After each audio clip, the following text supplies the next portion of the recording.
Imagine a microscopic crab. It has these claws that dig deep into your tissue, and it slowly migrates across surfaces. Right, and once it grabs hold, it just refuses to let go. Exactly. It's this visceral, almost terrifying image, but it's actually where the word cancer comes from. Ancient observers saw that crab-like behavior in tumors. Yeah. But today, we aren't just observing the crab from the outside anymore. We are, cracking open its shell and looking directly at its DNA. So welcome to the deep dive. Glad to be here.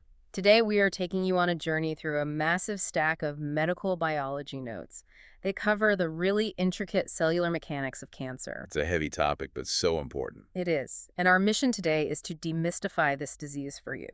We're tracing the entire story, right from the microscopic origins of a single rogue cell, through the clever ways it hijacks the body, all the way to the cutting-edge science being used to fight back. It's a really profound story to uncover. Because to understand cancer is really to understand the fundamental, beautiful rules of human biology. Just, completely inverted. Yeah, and the sources start by laying out those fundamental rules. Like, in a healthy body, cellular growth is under strict, almost authoritarian control. Very strict. Cells differentiate into specific jobs. They divide only when they're told to, and they die in a highly regulated sequence. And cancer is essentially the complete collapse of that regulation. Sure. At its core, it's the uncontrolled growth of abnormal cells. Right. But we have to make a crucial distinction early on, because not all abnormal growth is an immediate crisis. You have benign tumors, which are non-cancerous. Okay, so they're abnormal but not cancer. Exactly. It's an abnormal mass, but it still resembles the tissue it came from. Pathologists call that well-differentiated. It's encapsulated, meaning it has a really distinct boundary, it grows slowly, and it stays localized. Well, a malignant tumor is, well, the true crab. Precisely. A malignant tumor is poorly differentiated. The cells have just forgotten their specialized functions entirely. Yeah, it grows rapidly. It develops irregular borders that invade surrounding structures, and it possesses the terrifying ability to metastasize or, spread to distant sites in the body. Okay, let's unpack this. Because how does a single cell actually pull off a rebellion of that magnitude? It's a complex process. Right, but back in the year 2000, two scientists, Hanahan and Weinberg, published this landmark paper describing the 6 major hallmarks of cancer. And reading through our sources, I kept picturing a cancer cell as this incredibly dangerous, indestructible car. I like that analogy. Think of a normal cell, like an everyday car. To move forward, it needs you to physically press the gas pedal. But reading through these hallmarks, a cancer cell essentially manufactures its own fuel. It has what we call self-sufficiency in growth signals. So it doesn't wait for permission to divide. Not at all. And when a normal car encounters a stop sign, you hit the brakes, the cancer cell. It's already cut the brake lines. It exhibits complete insensitivity to anti-growth signals. The body is literally screaming at it to stop dividing, and the cell just ignores the checkpoints entirely. Which is terrifying. And usually, when a car is completely totaled or it gets too old, you send it to the junkyard. The biological equivalent being apoptosis, programmed cell death. Right. But the cancer cell refuses to be scrapped. It does. It evades apoptosis. It survives catastrophic DNA damage that would cause any normal cell to self-destruct. Wow. Furthermore, a normal engine eventually wears out after a certain number of miles. Yeah. But a cancer cell rebuilds its own engine indefinitely. It achieves limitless replicative potential. It just keeps driving. Yep. And as it drives, it realizes it needs more resources, so it builds its own private gas stations along the route to keep fueled. That is sustained angiogenesis. The tumor actually forces the body to create brand new blood vessels specifically to feed it. Unbelievable. And finally, it doesn't just stay in its own lane on the highway. It eventually swerves off-road, crashing straight into other neighborhoods. Tissue invasion and metastasis. And when you look at those 6 capabilities together, you realize why defining these hallmarks changed oncology forever. It gave them a framework. Exactly. By viewing cancer not as a single chaotic disease, but as a specific collection of these 6 acquired biological superpowers, researchers suddenly had a playbook. That makes sense. If you know the 6 things a cell must do to become malignant, you have 6 distinct vulnerabilities you can target to dismantle it. So if a normal cell starts off following all the traffic laws, how does its programming get completely rewritten to build this rebellious car in the first place? Well, we have to look at the genetic engine under the hood. Specifically, 2 key categories of genes, proto-oncogenes and tumor suppressor genes. Okay. Proto-oncogenes are the normal genes that promote healthy cellular growth and division. They're your factory-installed gas pedal. Right. But when a proto-oncogene undergoes a mutation, it becomes an oncogene, which essentially floors the accelerator permanently. Meanwhile, the tumor suppressor genes are the brakes. Our sources highlight one in particular called the p53 gene. Yeah. It has this incredibly epic title, the guardian of the genome.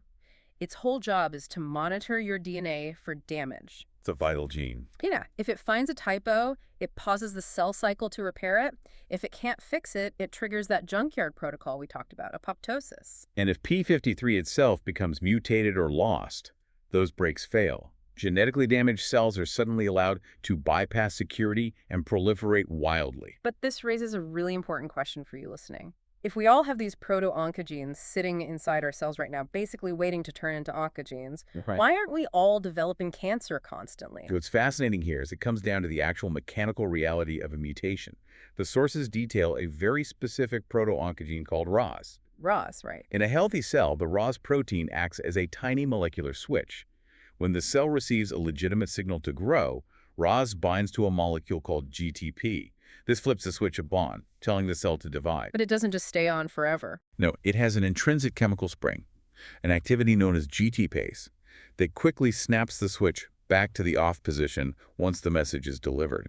Okay, so it's a self-regulating system, turns on, divides, snaps back off. What happens when it mutates? A single microscopic typo occurs in the DNA sequence for that gene. Just one typo. Just one. Swapping a single amino acid, valine for glycine. That typo alters the physical shape of the raised protein just enough to completely break that chemical spring. The GTPase activity is destroyed. Oh, wow. Yeah, the switch gets permanently jammed in the on position. It is continuously screaming at the cell to divide, even when there are no growth signals present. Just from one broken spring. Yeah. But even then, I mean, one stuck switch isn't usually enough to cause a full-blown tumor, is it? No. And that introduces the unified hypothesis of carcinogenesis. Okay. The human body has layers of redundancy.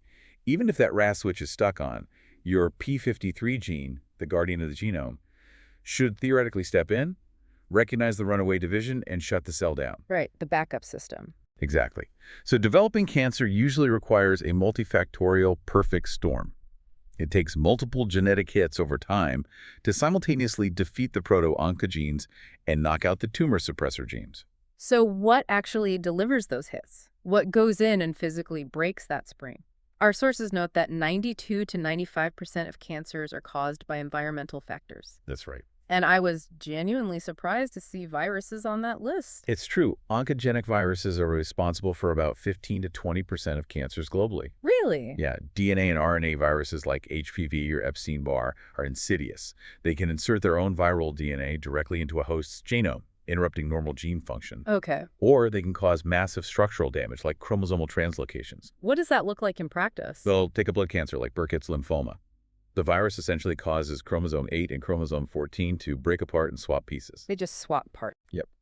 And in the chaos of that swap, a growth-promoting gene called MYC gets ripped from its quiet, highly regulated neighborhood and pasted into a highly active region of the chromosome. Wait, so the virus is literally taking a piece of genetic code and pasting it onto a completely different circuit board, causing it to go into overdrive. That is exactly the mechanism. It just overactivates that MYC gene. But while viruses are significant, chemical carcinogens account for almost 80% of human cancers. And here's where it gets really interesting. How do we figure out which of the thousands of chemicals we interact with every day actually cause those mutations? It's a big challenge. The notes detail something called the Ames test. And honestly, reading this, I was totally confused. It's a tricky concept. Right, because the Ames test uses a mutant strain of Salmonella bacteria. Yes, it does. And last I checked, bacteria don't even get cancer. Wait, we use a mutant strain of Salmonella bacteria, which doesn't even get cancer, to figure out what causes cancer in humans. It just seems like a massive leap. It sounds like a massive leap in logic, doesn't it? But the design of the Ames test is brilliant because it isn't testing for cancer. It is testing for the mechanism of cancer. Which is mutation. Exactly. It's a bacterial reverse mutation assay. Scientists take a specific strain of Salmonella that has a broken gene, making it completely unable to produce histidine, an amino acid it needs to survive. Okay. If you put these bacteria on a petri dish without histidine, they starve and die. So they are engineered to be entirely dependent. Yes. Then you expose those starving bacteria to your suspect chemical. If the chemical is a mutagen, meaning it violently scrambles DNA, it will cause random genetic mutations across the bacteria's genome. Got it. Purely by chance, one of those random scrambles will hit that broken histidine gene and mutate it back to its normal functioning state. A reverse mutation. Suddenly, that specific bacterium can make its own food again, and it starts multiplying into a colony on the dish. And seeing that colony grow is your smoking gun. It proves the chemical scrambled the DNA enough to accidentally fix a broken gene. That's incredibly clever. Since we know that over 90% of mutagens also cause cancer in humans, the Ames test serves as a rapid, incredibly cheap early warning system. That is just phenomenal problem solving. So let's trace our rogue cell's journey. It gets hit by a carcinogen, the DNA mutates, the oncogenes floor the gas, the tumor suppressors fail. Right. But a single mutated cell is still highly vulnerable to our immune system. It doesn't just float around aimlessly. It actually builds a fortress to protect itself. This is a critical concept called the tumor microenvironment, or TME. Okay. A tumor is not just a lifeless ball of malignant cells. It is a highly complex, corrupted ecosystem. The cancer actively recruits non-cancerous cells in your body, like structural fibroblasts and immune cells, and tricks them into supporting the tumor's survival. I kept picturing the tumor as a corrupt politician setting up shop in a city. It doesn't just break the rules, it actively manipulates the environment. That's a great way to put it. It bribes the local police, the immune system, by releasing chemical signals that reprogram your defensive cells to look the other way. Or even suppress other healthy immune cells from attacking. And it manipulates the local infrastructure too. As the tumor grows rapidly into a dense mass, the cells trapped in the center run out of oxygen. Because they're buried. Right. This state of severe hypoxia triggers emergency signals that force the surrounding healthy tissue to execute angiogenesis. So the tumor uses city funds to build private blood vessels straight to its front door just to keep itself fed. And those newly constructed private roads become the very routes for metastasis, because cancer cells lose their contact inhibition. Which is the mechanism that normally tells a cell to stop growing when it bumps into a neighbor, right? Exactly. They lose that, so they start piling up. They loosen the junctions, holding them to adjacent cells, secrete enzymes to dissolve the surrounding tissue matrix, and slip directly into those newly built blood vessels or the lymphatic system. Hitching a ride to colonize entirely new organs, that's the most dangerous phase. Without a doubt. So we've been talking entirely about solid tumors, carcinomas in the tissues, or sarcomas in the bone, building these physical fortresses. But what happens if the cancer mutates in a cell whose whole job is to travel everywhere, like a white blood cell? How does the playbook change? The dynamic shifts completely when we look at hematological malignancies, or blood cancers. Okay. These are fundamentally different because the disease originates inside the body's actual transport and defense networks. Take leukemia, for example. Our sources describe it as a neoplastic proliferation of immature white blood cells in the bone marrow. Yes.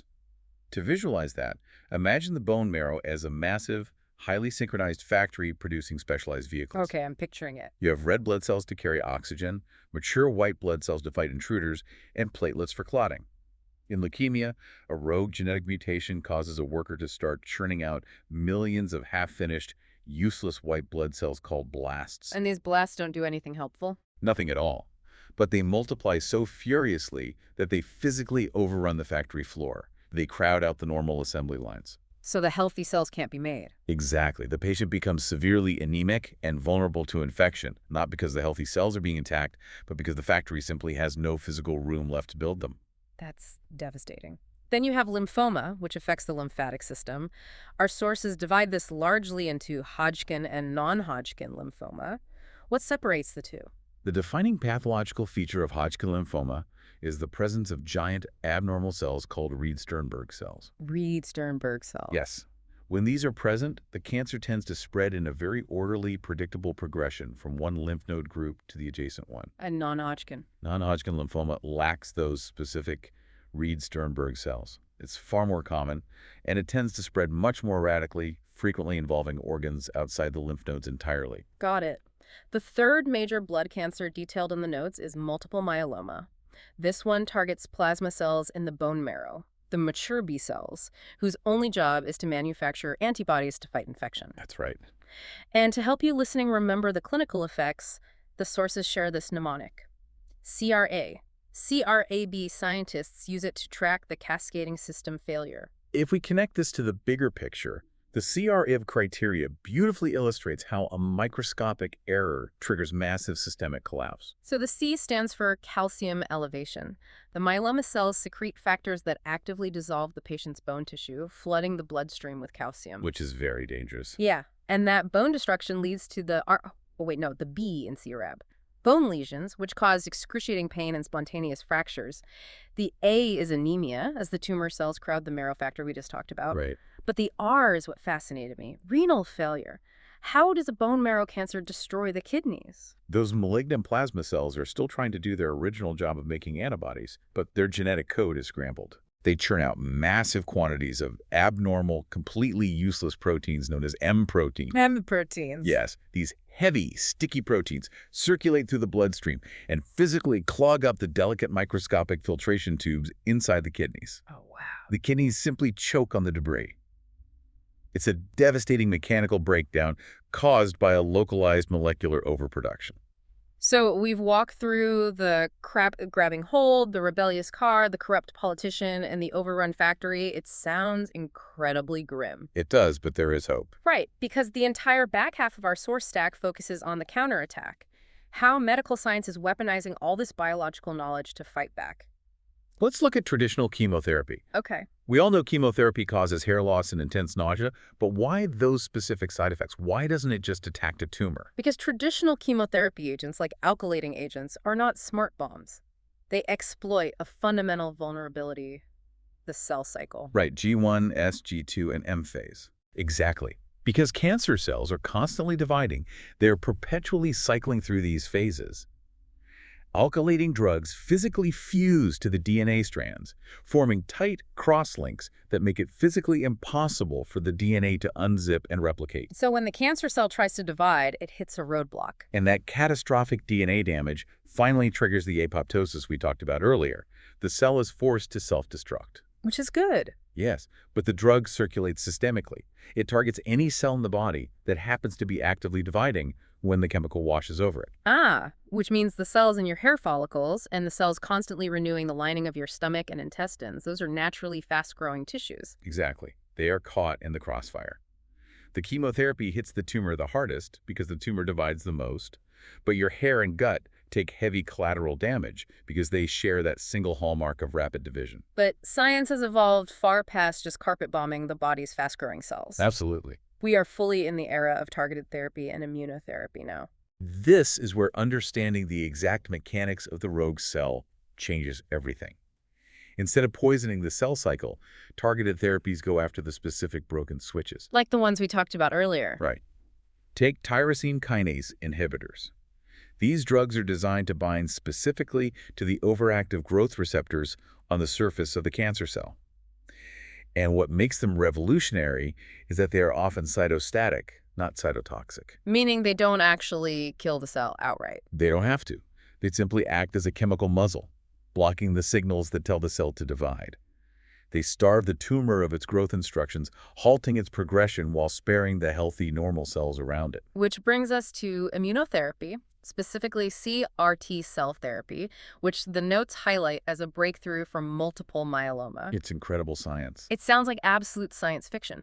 Instead of injecting a chemical drug, doctors extract the patient's own T cells, the soldiers of their immune system. Yeah. They take them into a lab and genetically insert a new piece of code into them, a receptor that acts like a highly specific homing beacon looking for a target. Looking for the BCMA antigen, which is found almost exclusively on myeloma cells. And then they multiply this newly trained army into the millions and infuse them back into the patient. It is the ultimate reversal of the tumor microenvironment's corruption. The cancer spent all its energy putting up chemical smoke screens and bribing the immune system to ignore it. And CAR-T bypasses all of that. CAR-T violently rewires the immune system to cut through the smoke, recognize the tumor as a deadly foreign invader, and utterly eradicate it. We are bioengineering a patient's own biology to outsmart the crab. It's a breathtaking leap forward. So to summarize the incredible journey you've been on with us today, understanding cancer really means understanding a cellular rebellion. It does. It starts with the smallest microscopic typo in a RAS or P53 gene. It escalates as that rogue cell builds its own corrupted microenvironment, forcing the body to feed it. And it culminates in metastasis and cascading system failures like we see with the CRAB criteria. But the deeper we map the crab's playbook, from the Ames test to CAR-T therapy, the more precisely we can engineer our own defenses. Knowledge fundamentally shifts the balance of power. It really does. And for you listening, I want you to consider how this knowledge changes your perspective on your own health and your daily environment. Remember how we discussed the Ames test identifying chemical mutagens? Right. Our sources explicitly point out how environmental factors, like consuming highly processed meats loaded with carcinogens, can introduce those very first genetic typos that break the spring on your cellular switches. You actually have tremendous agency over limiting your exposure to these instigators. And as a final thought to mull over, consider the deep philosophical paradox of cancer itself. We explored how the cancer cell achieves limitless replicative potential. It evades death, it ignores the rules. Its ultimate biological goal is essentially immortality. Yet, ironically, by successfully achieving this unchecked immortality at the expense of the body's delicate harmony, the cancer destroys the very host it relies on to survive. Wow. And in doing so, it destroys itself. It is a profound, fatal evolutionary paradox playing out on a microscopic scale. The crab finally grabs so hard, it crushes the very shell it needs to stand on. Thank you for joining us on this deep dive. Keep questioning, keep learning, and we will catch you next time.